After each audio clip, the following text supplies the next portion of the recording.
Okay, I think I'm live. Hello, everyone. Happy Tuesday.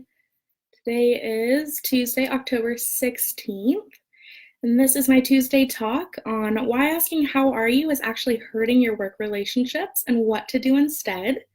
So I'm going to hang out here for a minute or so, see if anyone's going to join me live. And if not, if you join me in the replay, that's awesome. Go ahead and comment that you're watching this during the replay so I know what time you watched. And then that way, if you have any questions, I'll get a notification and I can come back and check in with you and see what you asked and respond to your questions. It's really the goal with these live videos is to be able to answer any questions in the moment if I don't explain something thoroughly, or if you have specific examples that you're interested in talking about. You can jump on here live with me every Tuesday at 5:30, and then we can have a discussion. So Carly, hello, welcome. Glad you're here. I'm gonna just wait a little bit longer, see if anyone else joins me. How's your day going, Carly?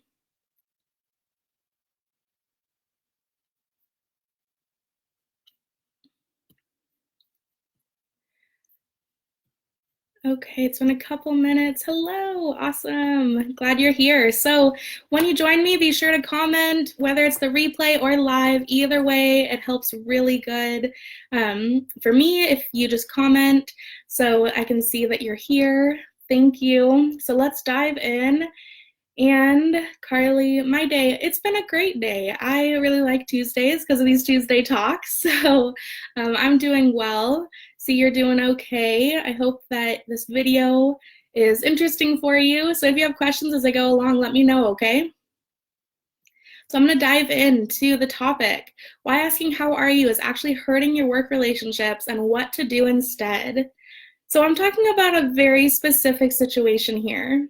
So, you know that feeling when you're like walking by someone at work and maybe you're on your way to another meeting or your hands are full or you're rushing back to your office and someone says, "Hey, how are you?" Or maybe you say to someone else, "Hey, how are you?" In that casual passing, right? Well, that's what I'm going to be talking about today. Those casual greetings that we give that sound like a question, right? That should be building relationships, but actually really hurt our work relationships.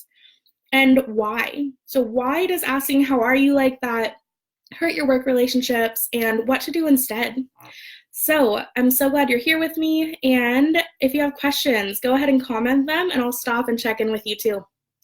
So first off, why does this hurt us? So those casual, "Hey, how are you?" conversations, they don't usually elicit a real answer, right? Sometimes it's like, "Hey, how are you?" And then you have that awkward moment of like, do you actually want to know that I'm having a really bad day? Or do you really want to hear that like, "Yeah, I'm fine," or do you want to know that I'm doing great and why? What does that really mean, right? It's not really a mindful question, because if you're asking something like that just on the spot, right? Even I kind of showed you an example of this earlier with Carly, right? I was like, "Hey, how are you? How's your day been?" And all she could say back was fine, right? Because it wasn't designed for a deeper conversation.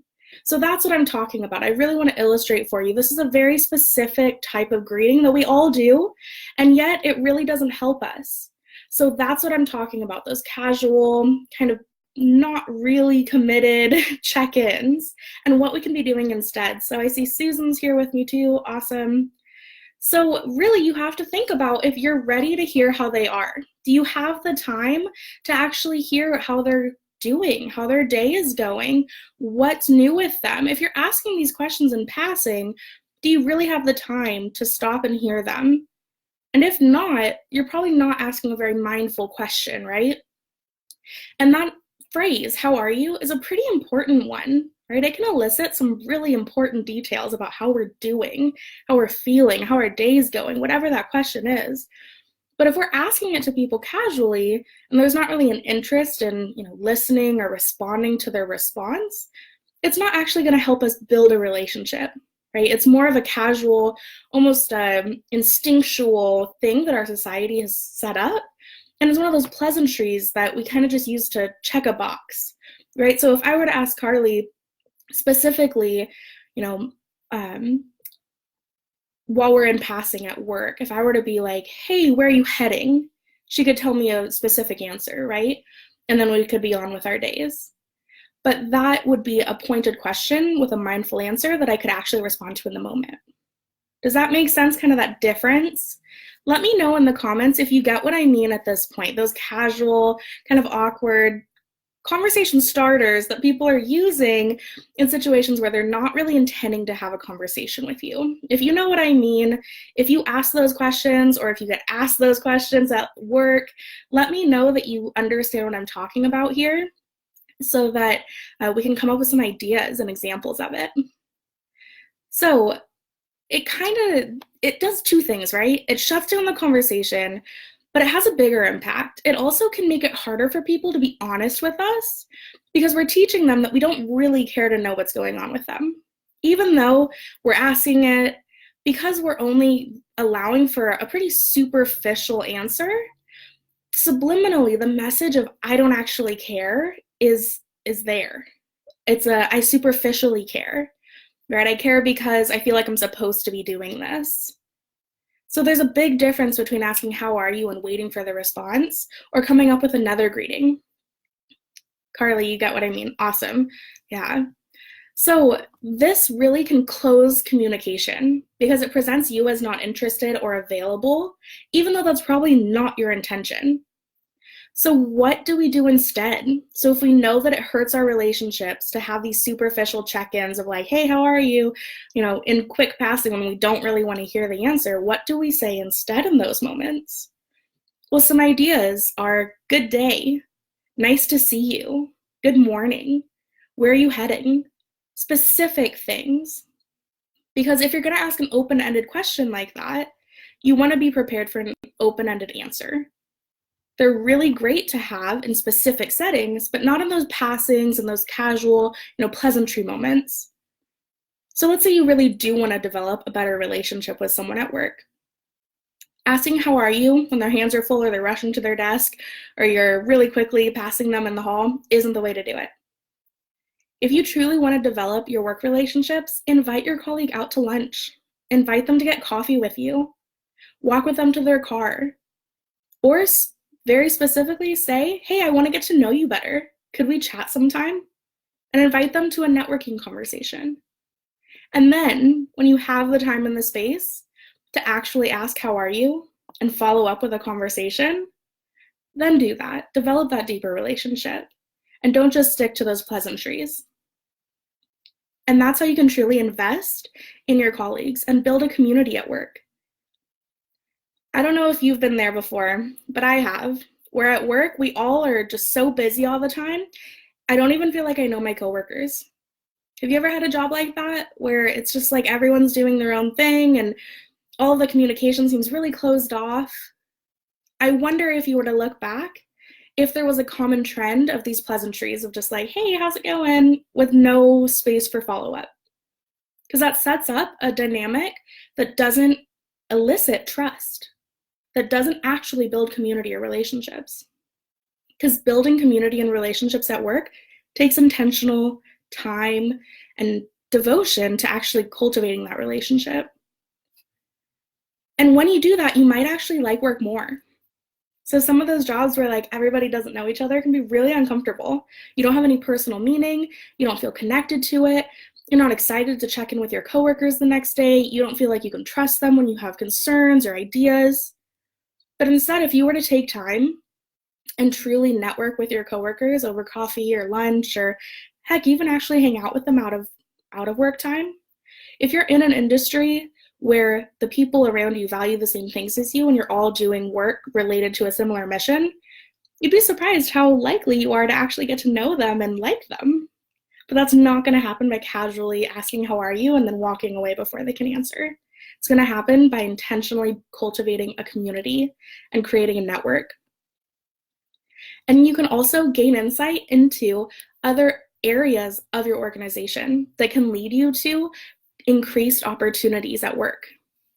So by intentionally adding time to your workday or your life in general, right? Maybe you have to do this after work, but to get to know your community at work, it can have a huge impact on your future with that company or with having even recommendations for other jobs, for hearing about new opportunities, getting a promotion, having a new leadership role.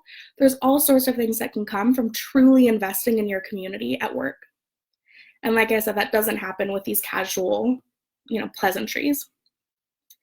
And overall, I'm not saying, right, don't talk to people when you pass them, right? I gave you some very specific examples of what you can say when you have those like quick passings, but try to be really specific with it and know what you're doing, right? Be mindful with your communication because those relationships matter over time. And sometimes we do this as a way to distance ourselves from the people at our jobs. And we're really likely to do that if we dislike our job. We don't want to talk about life. We don't want to get to know people. And maybe that's because you've already decided you're not going to stay at that job very long. And that's okay, right? You've kind of decided to just do your job, go to it, go home, and you're ready. You're looking for the next opportunity. But you'd be surprised at what you might learn about new opportunities with that organization if you're interested in staying by actually getting to know people. But if you've got some boundary issues around, feeling like if you make friendships at work that you're going to just get sucked into even more work and you won't be able to say no, this might be a way that you're distancing yourself from people by asking these questions that don't allow for answers. And if your job truly aligns with your interests and your values, ideally it's going to set you up for making great relationships so that you can have a career that you actually see a future in and that you're excited about. So if you find yourself distancing from people at work or from your job, or if you're already ready to go somewhere else but you don't know where, then it's probably time for you to make that commitment, right? So that you can get into a career where you enjoy your coworkers, where you value the mission, where you see your identity being reflected in the work you're doing. You feel committed to it. You feel excited about it and passionate every day you get to go to work. If that's something that you want and you don't feel like you know how to have the confidence or the clarity or the courage to move forward, I'd love to talk with you one-on-one. That's exactly what I do in my career coaching business, is I work with women to build their clarity and confidence so that they can make the courageous career changes they need, so that they can do things like actually invest in their coworkers and enjoy their work days so it doesn't just feel like, oh, another work day just to get to the weekend. They can integrate it with their passions, with their identities, with their values, with their needs and their personality. There is a way to do that. And I love getting to show people how to. So if you're interested at all in talking with me one-on-one about what I do, I'd love for you to schedule a one-on-one conversation for us. So you could go to my website, genesisrose.com/book a session and apply for a career strategy session there. So this call is for you if you're interested in making a career change and are tired of applying to the wrong jobs over and over again that you ultimately end up hating because it's not well aligned for who you are. If you're ready to be strategic and make a change, and you want to add an expert to your team, then it's the right thing for you to do with this call. If you feel like, maybe not, I don't know if I actually want to make a change, maybe, it's probably not time for you, and that's cool. But if you're interested in talking with me one-on-one and evaluating where you're at, what's working, what's not, seeing where you really want to be with your career and your lifestyle, and seeing if maybe working together could help you get there, then I hope you'll take me up on this offer. Book a session at genesisrose.com/book a session. Go ahead and apply for that career strategy session, and then we can talk one-on-one. So this has been my Tuesday talk on the topic of why asking how are you is actually hurting your work relationships and what to do instead. I know I had a couple of comments here, and I want to make sure I've read them all. Looks good. Okay, so if you watch this on the replay, go ahead and comment. Let me know that you were here. If you have any questions about what I said, if you understand what I meant, if you get that difference between those casual passing moments and the deeper conversations, let me know. And I hope that you found something helpful here today. And if you have questions, I'll be sure to come follow up. Okay, so I hope this was helpful, and I'll talk to you later. Bye.